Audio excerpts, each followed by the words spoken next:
नमस्कार साथियों, स्वागत है आप सभी का आपके अपने चैनल ज्ञान की धारा में। आप सभी दोस्तों को मेरा प्रणाम। राधे राधे, जय श्री कृष्णा। दोस्तों, आप सभी को आशा करती हूँ आप सभी सकुशल होंगे और स्वस्थ होंगे। दोस्तों, आज की जो हमारी प्रेरणादायक कहानी है, इसका हमारा शीर्षक रहेगा घमंड। दोस्तों, इस कहानी को आप पूरा अंत तक सुनिएगा और इसे अपने परिवार में अन्य सदस्यों को भी जरूर से शेयर करिएगा। तो चलिए दोस्तों, शुरू करते हैं हम आज की कहानी, घमंड।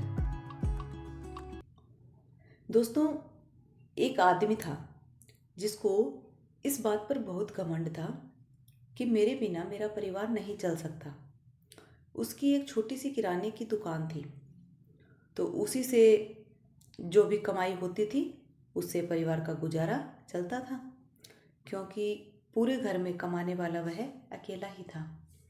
इसलिए उसे लगता था कि उसके बगैर सब भूखे मरेंगे। एक दिन वह पूर्ण संत जी के सत्संग में गया।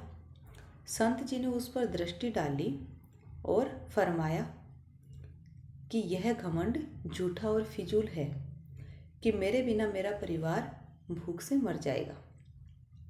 मैं ही सबको खाना खिलाता हूँ। ये सब मेरे प्रभु की लीला है।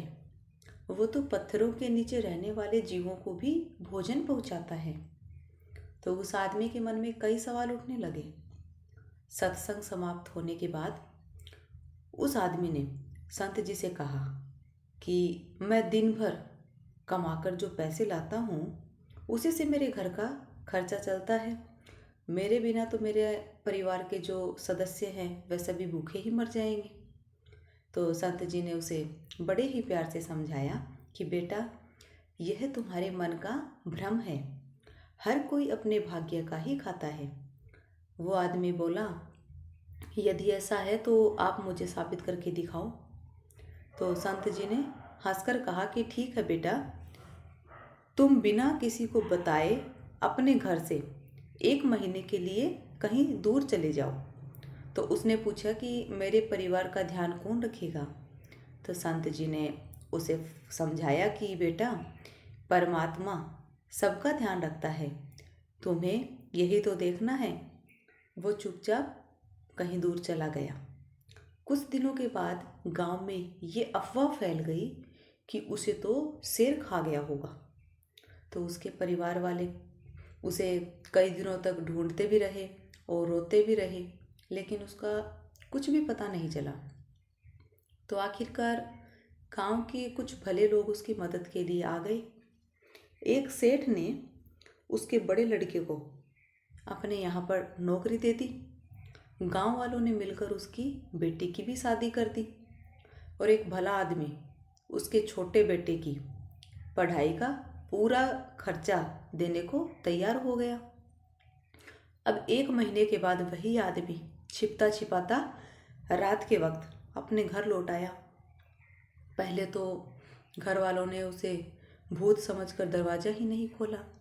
जब वह बहुत गिड़गिड़ाया और उसने संत जी से हुई सारी बातें बताई, तो उसकी बीवी ने कहा कि अब हमें तुम्हारी कोई ज़रूरत नहीं है, अब तो हम पहले से भी ज़्यादा सुखी हैं।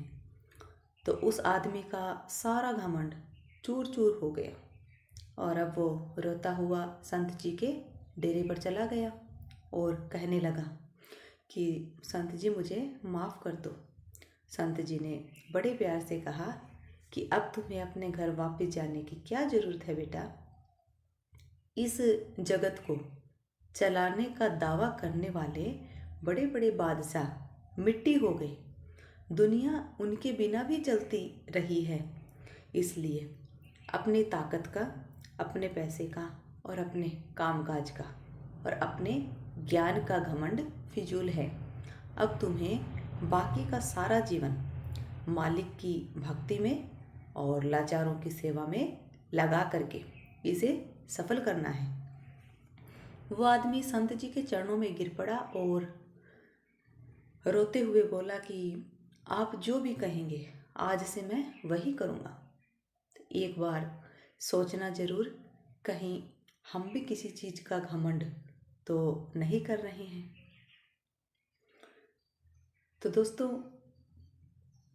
ये जो हमारी आज की कहानी थी घमंड, ये बड़ी ही प्रेरणादायी कथा जो आपने सुनी।